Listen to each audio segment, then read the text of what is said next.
Hello, everyone, and welcome to The Progressive Vibe. I'm your host, Dodrick. Today's date is September 12th, 2021. This is Season 5, Episode 4. The title of this episode, American Workers Rethinking Working Conditions.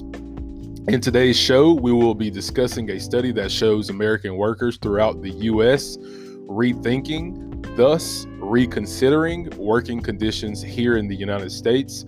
The article we will check out is by Business Insider that reads another 4 million workers quit for the fourth month in a row, and it shows how Americans are rethinking work in a way they haven't in decades.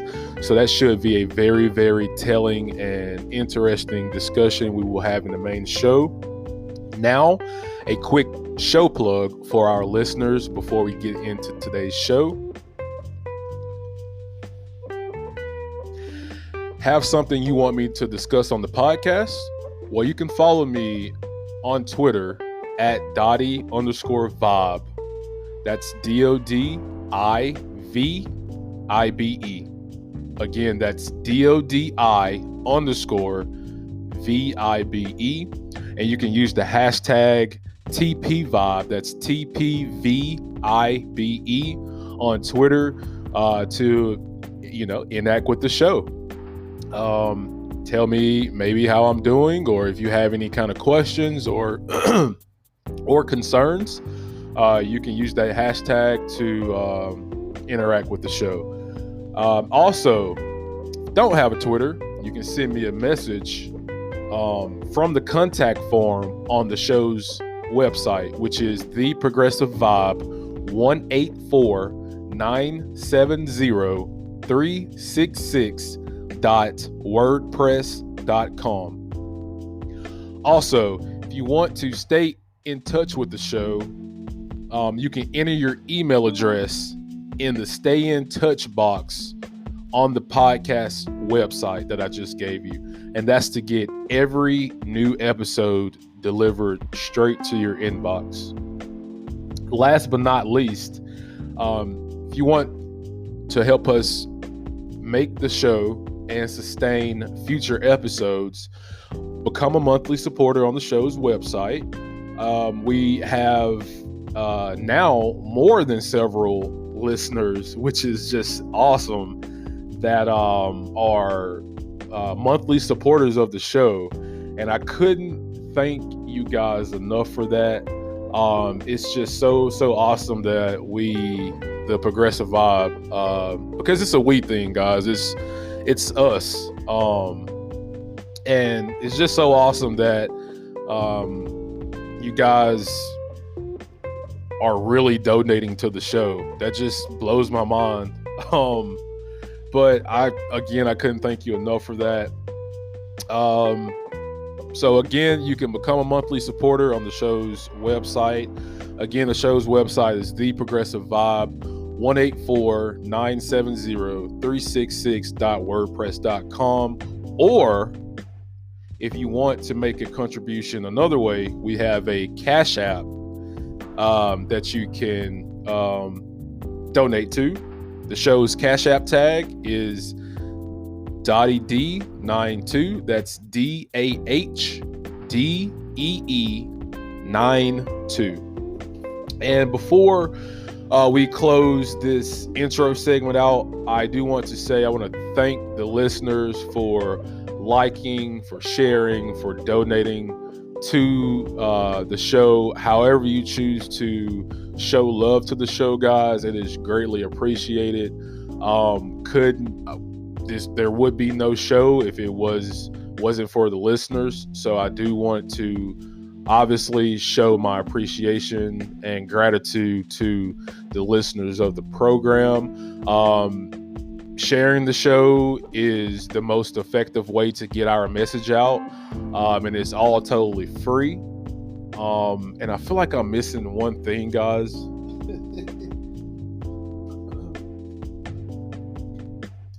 I feel like I'm missing one thing. I am. So the Progressive Vibe is on all platforms. You can listen and get your podcasts The Progressive Vibe is also now on Podchaser. Podchaser is a platform that empowers podcasts delivered for listeners, podcasters, and everyone else. If you want to learn more about Podchaser, go to podchaser.com. That's podchaser.com. And on that note, guys, let's get into today's main show.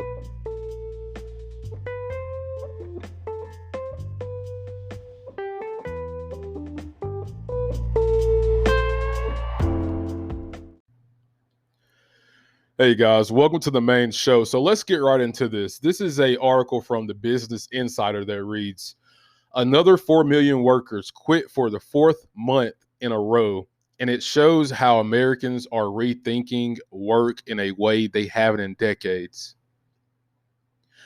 A record number of workers quit their jobs in July. Again, data from the Bureau of Labor Statistics, job openings, and labor turnover summary released Wednesday showed that workers were still reconsidering and leaving work en masse, even as job openings reached a record high. In July, 3.98 million workers quit their jobs, an increase from 3.87 million in June. That came in slightly below April's record-breaking 3.99 million quits, the highest level since the Bureau began tracking the data in 2000. At least 3.6 million workers have quit their jobs each month for 1/3 of the year. It's a quitting trend unlike anything seen in at least the two past decades, and it could signal that 2021 will be filled with employers scrambling to hire people who are rethinking what they want out of work and acting on it, which they should. As insiders Ben Wink reported, job openings have climbed for for 7 months and have reached record highs for 5 straight months. While economists had predicted that July openings would fall below 10 million, they rose to a record high of 10.9 million. That means openings still outnumbered jobless workers who could fill them. Nick Bunker, an economist at Indeed, wrote on Twitter that openings had reached pre-pandemic levels across all major industry sectors. Nick Bunker wrote, quits rates rose in retail trade, and that sector has now seen the largest proportional increase in quitting during the pandemic. I wonder why. It goes on to say, but July's quits rate signals that workers still aren't ready for a return to normal. It could be that they're holding out for higher paying roles or ones with better benefits. Americans have for months been rethinking work as the economy reopens. Some might be feeling what Fortune magazine called, quote, turnover shock, where a major event, a pandemic would definitely qualify, causes one to reconsider their satisfaction with work.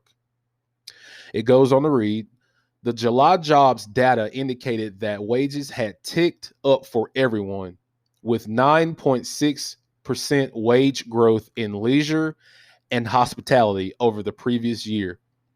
Upping wages has been one effective mechanism for hiring and retaining workers in the hot labor market. Well, you don't say. And the quits rate in leisure and hospitality did drop slightly in July, falling to 5.1% from 5.2% in June.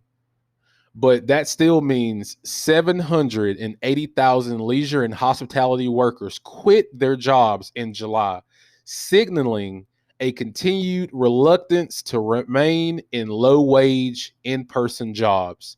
Importantly, the July data likely doesn't wholly reflect the curveball that the Delta variant has thrown at the economy. At the end of July, as the more contagious variant spread through the US, markets wavered, and experts predicted that the variant, if left unchecked, could shutter some areas of economic recovery.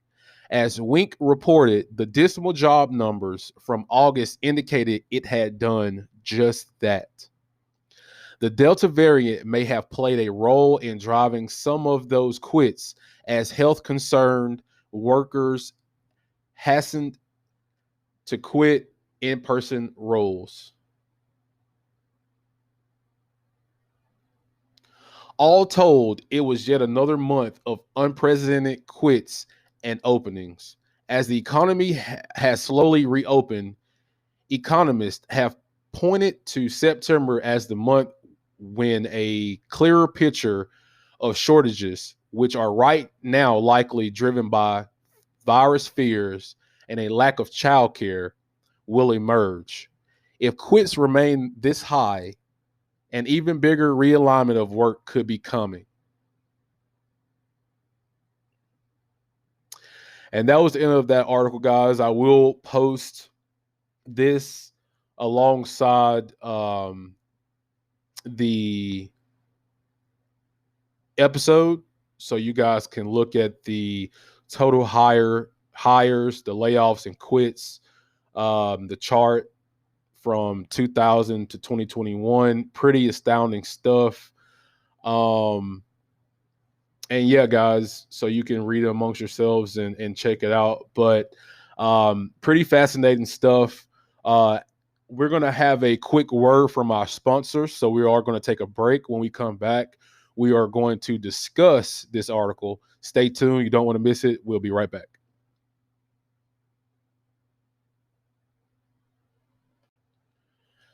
Hey guys, welcome back. So let's discuss 4 million Americans in its fourth month in a row have quit their jobs. That's 16 million people in a 4-month period. And that should speak to something, because it's not like the data shows that it's been a drop off of people quitting their jobs. It's been an increasage. So we have to point out factors that indicate, well, why is it that people aren't staying on their jobs? And it kills me that the only time you hear something about it, you hear people are just lazy and don't want to work and want free handouts. This is the most hard-working country, and I'm not trying to compare it to other countries because I haven't been to other countries. But I can look at productivity rates, the data on that, to show that yes, Americans are one of the, if not the hardest working country there is in the world. And it just, I get so tired of hearing that because I feel like it comes from a place of not only entitlement but selfishness.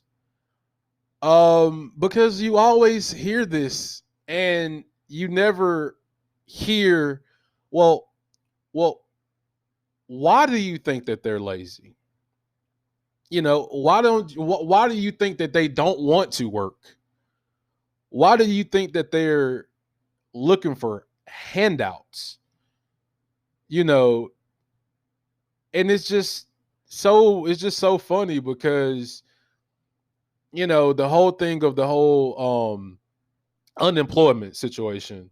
Now I understand that you can't be on unemployment for the rest of your life.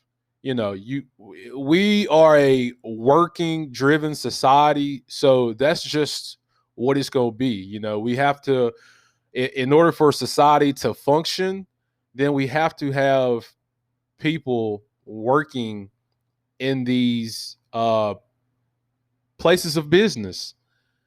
We have to have people to stock foods and toiletries on the shelves so people can buy them, because people need food and people need toiletries.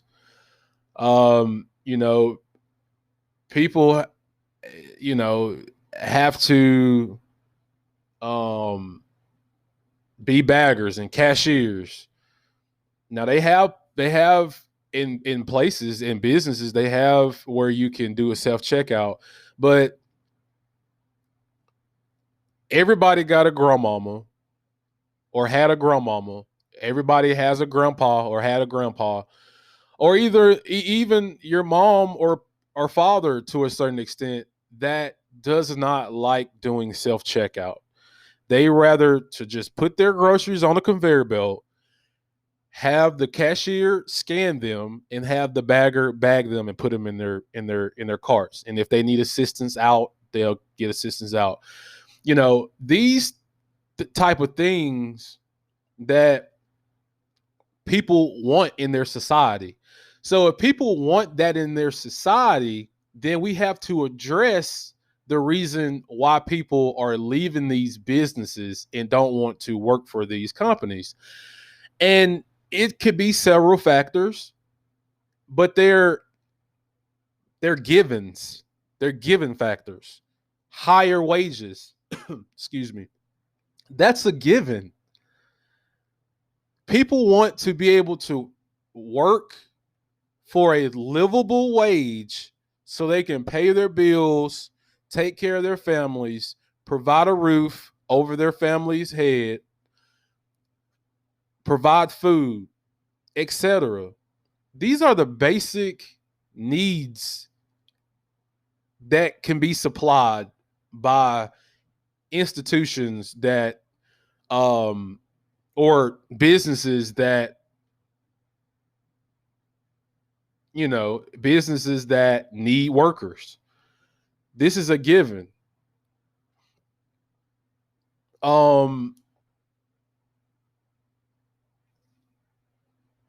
Better job benefits could be another one.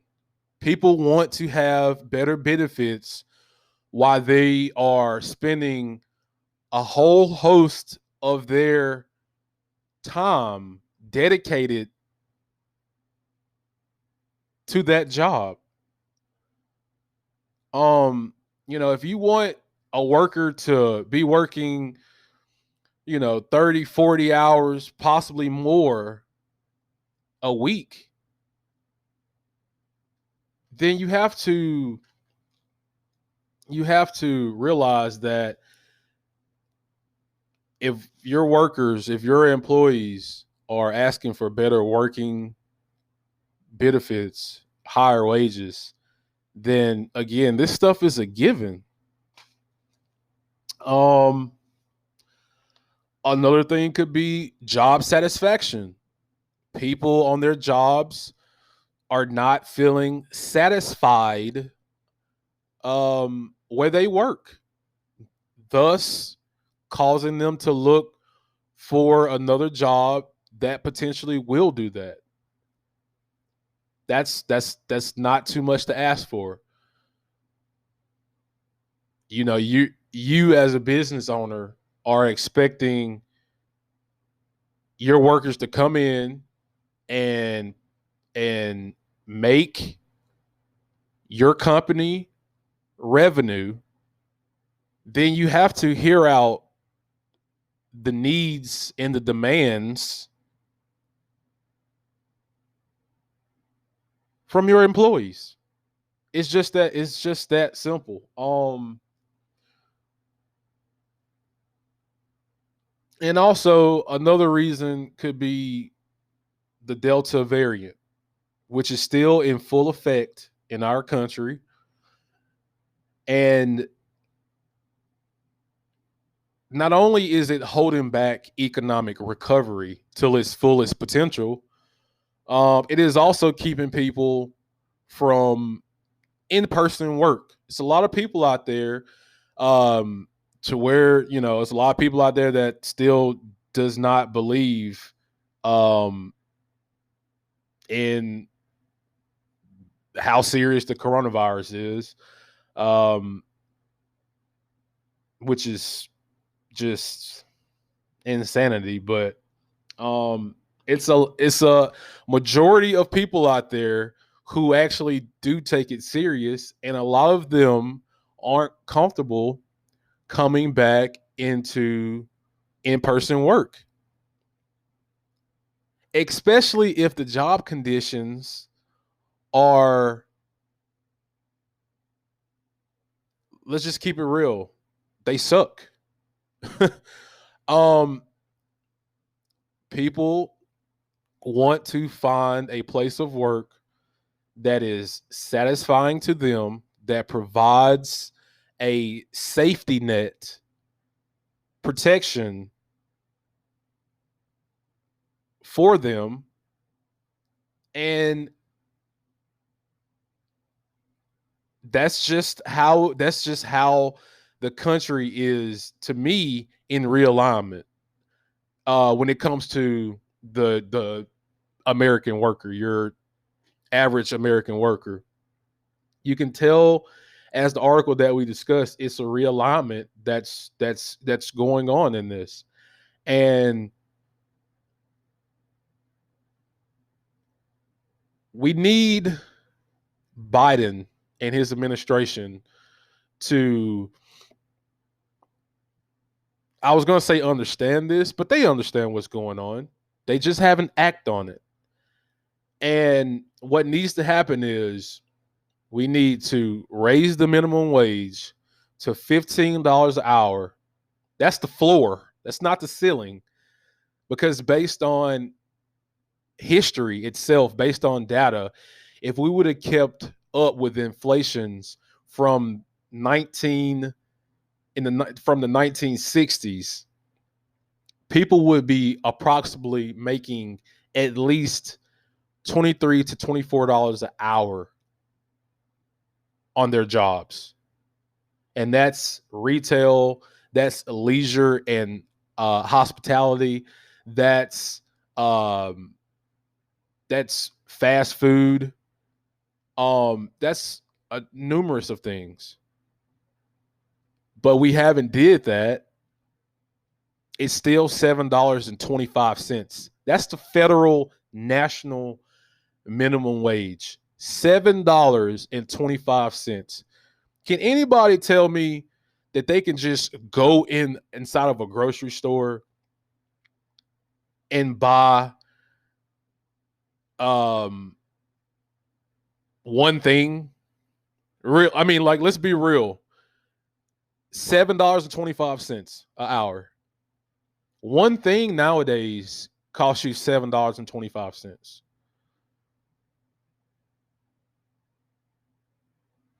And again, I have a background in retail, so it's super, super easy for me to break down why people are quitting their retail jobs. And the number one factor is they pay extremely low wages for you to do a X amount of work that's demanded by that, for say, business.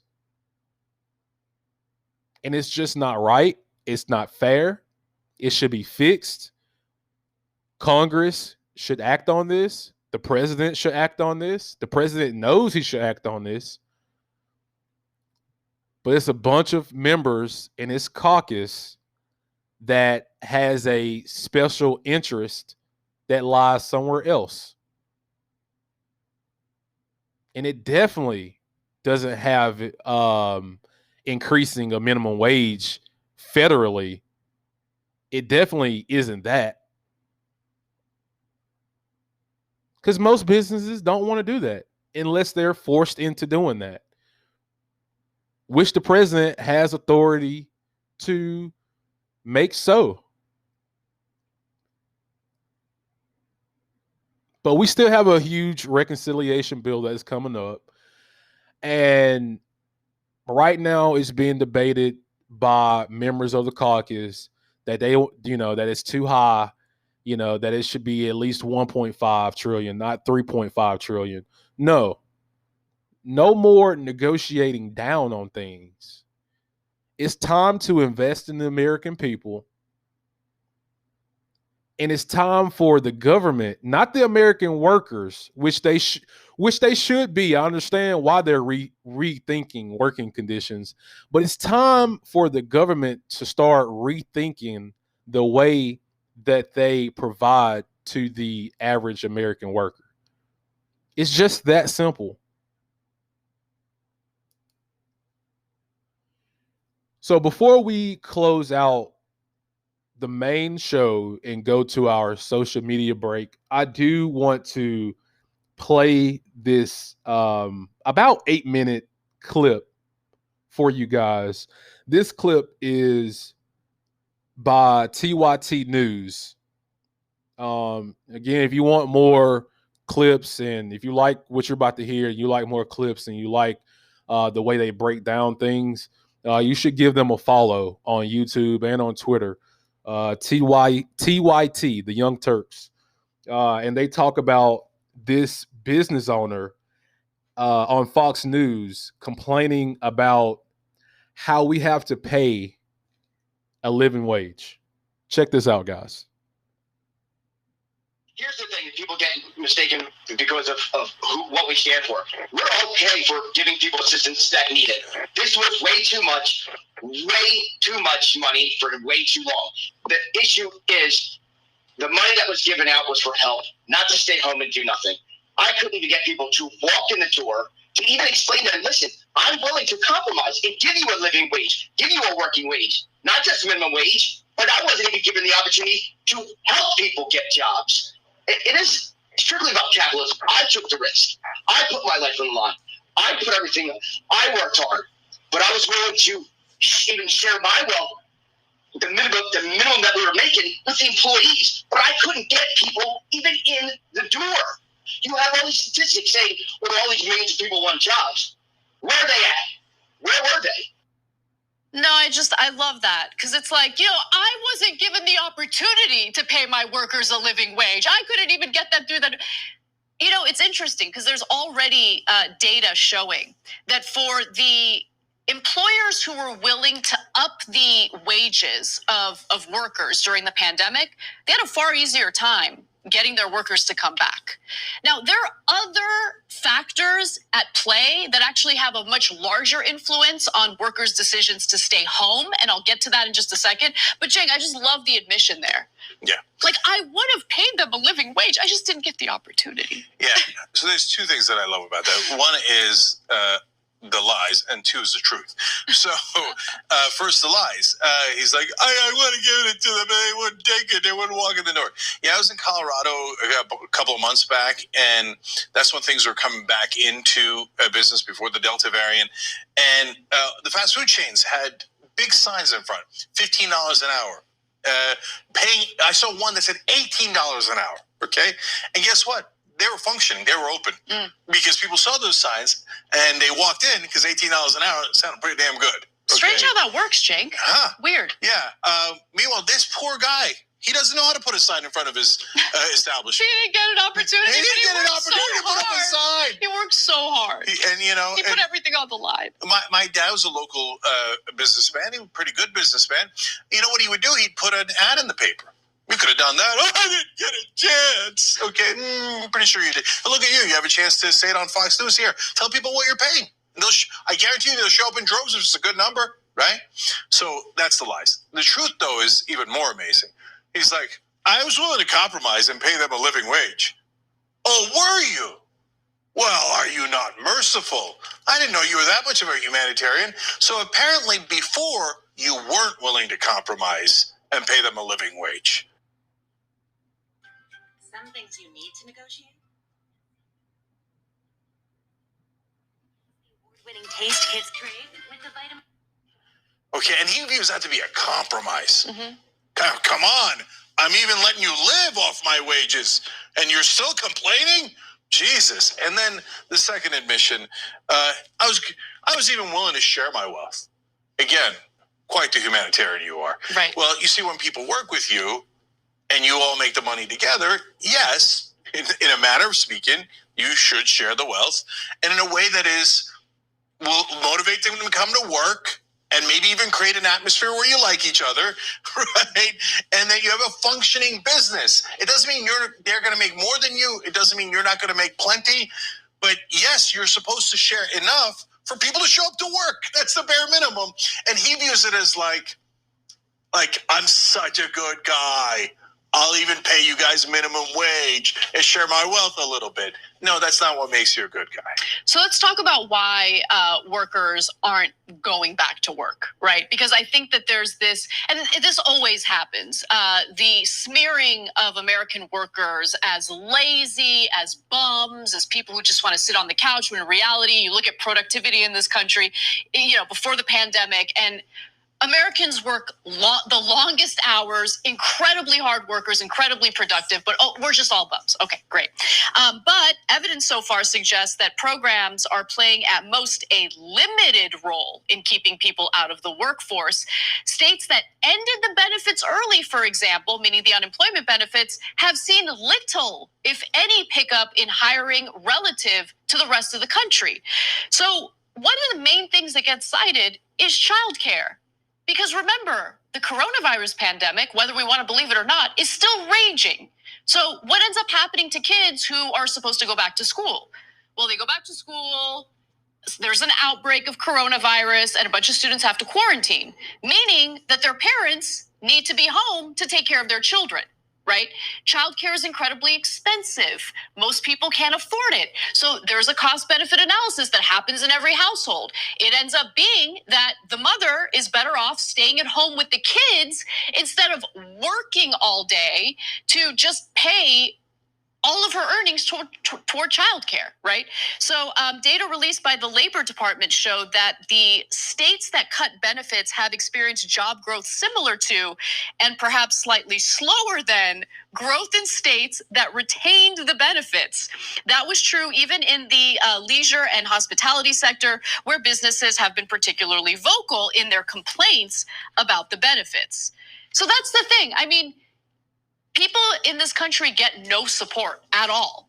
So if we're not going to get help with childcare, how are you going to expect workers who make meager wages to show up to work when all of their wages then get spent on childcare? It makes no sense. It makes no sense. This system is broken.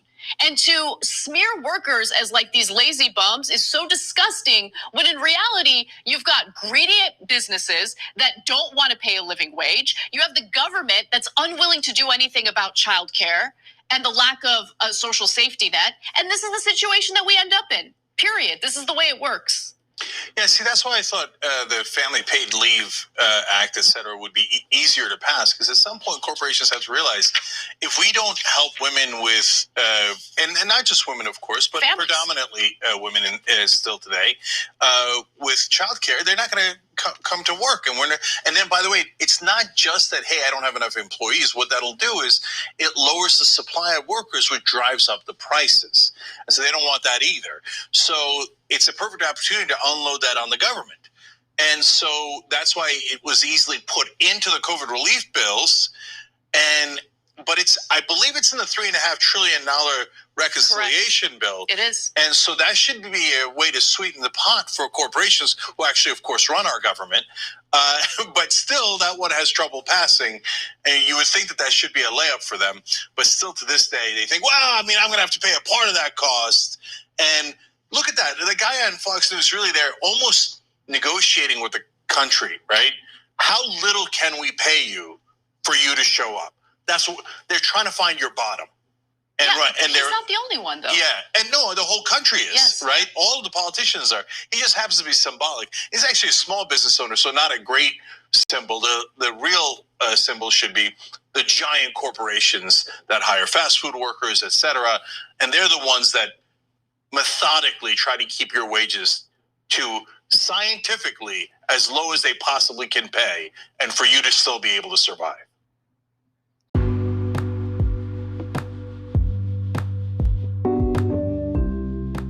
Hey guys, welcome to the social media break of the show. I hope you enjoy. This is from Andy Kroll on Twitter. He says, Scoop, Biden has told Schumer and Pelosi that he's prepared to pressure moderate Dems to change the filibuster in order to pass a new voting rights law. Quote, Chuck, you tell me when you need me to start making phone calls, end quote, Biden said, per a source. So this was from Rolling Stone, and it reads, Biden tells top Democrats he's prepared lobbying blitz on filibuster. So again, if you guys want to check that out, that's on, you can find that on rollingstone.com. All I can say is on that is about damn time. It's enough of the whole like pity patting around, walking on eggshells when it comes to like governing. Democrats, I'm going to keep saying this. I'm going to keep stressing this. Democrats control the House, the Senate, and the White House. Okay? It's a reason why you guys got voted in. Okay? It's a reason why you guys hold all three branches of government. Now, depending on what you do for the American people and what their needs are and what they want as data shows, then come 2022, you might be in a world of hurt when it comes to the House and the Senate, because you have to start addressing these needs. Okay, the American people, they are in distress. They have been in distress. Only now, social media is really a driving force, I feel like, in a lot of these things getting the exploitment that it needs. So, but nonetheless, I'm liking what I'm hearing with Biden.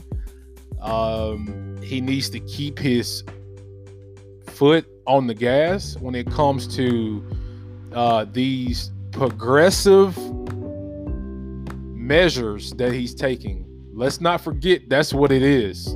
They are progressive talking points that he's using here. Biden is considered to be a moderate Democrat in the past, but with this statement and previous statements that he's gave last week, I don't know if he's rounding the curve on these type of things, or if this just if this just showing for the cameras. But nonetheless, these are statements out of his mouth that has been documented. So I hope that he means what he says, and I'm going to leave it at that. But good on Biden for trying to protect people's voting rights in this country. Again, these are things that should just be a given, right? It should be a given to protect people's voting rights. That should be a given. And if you have to end the filibuster on that, then do so. But moderate Democrats, I feel like, are worried that if they open the Pandora box, if you will, by ending the filibuster, then it's going to release the whole host of other things. Then good. It's about damn time. Moving on.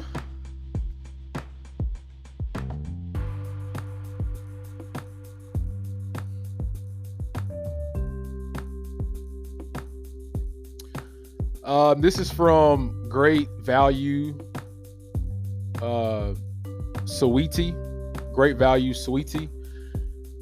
She says 9/11 is what triggered my anxiety. My mom survived the 1993 bombing and the 9/11 attack. My aunt came to pick my siblings and cousins up from school, wailing. I thought my mom died. My mom came home 8 hours later, covered in debris. This is a pic from her in front of the survival steps. As you guys know, 9/11 was yesterday. And, we will never forget. That was a very, very traumatic day. 2001, I remember me being in the classroom, witnessing this on the television. They turned on the television in the classroom because obviously it was of higher importance that we see that. And shout out to all the first responders who responded to that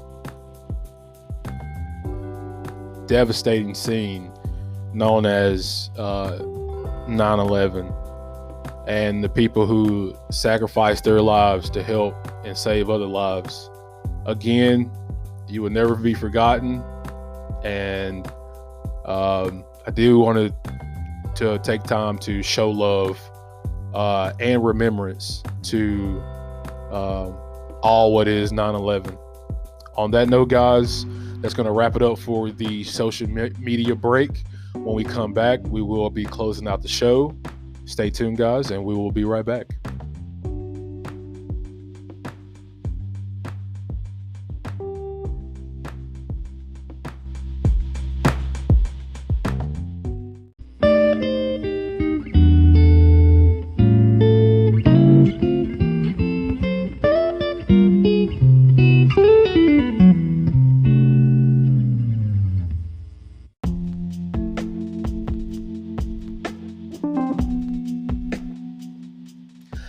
Hey guys, welcome back. That's going to wrap up today's show. I hope everybody enjoyed the program today. I had a blast as always. I love providing the news from a progressive point of view.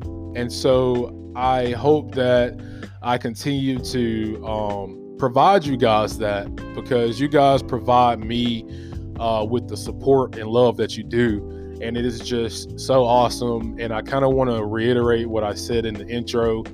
Thank you guys for liking, sharing, and donating to the show.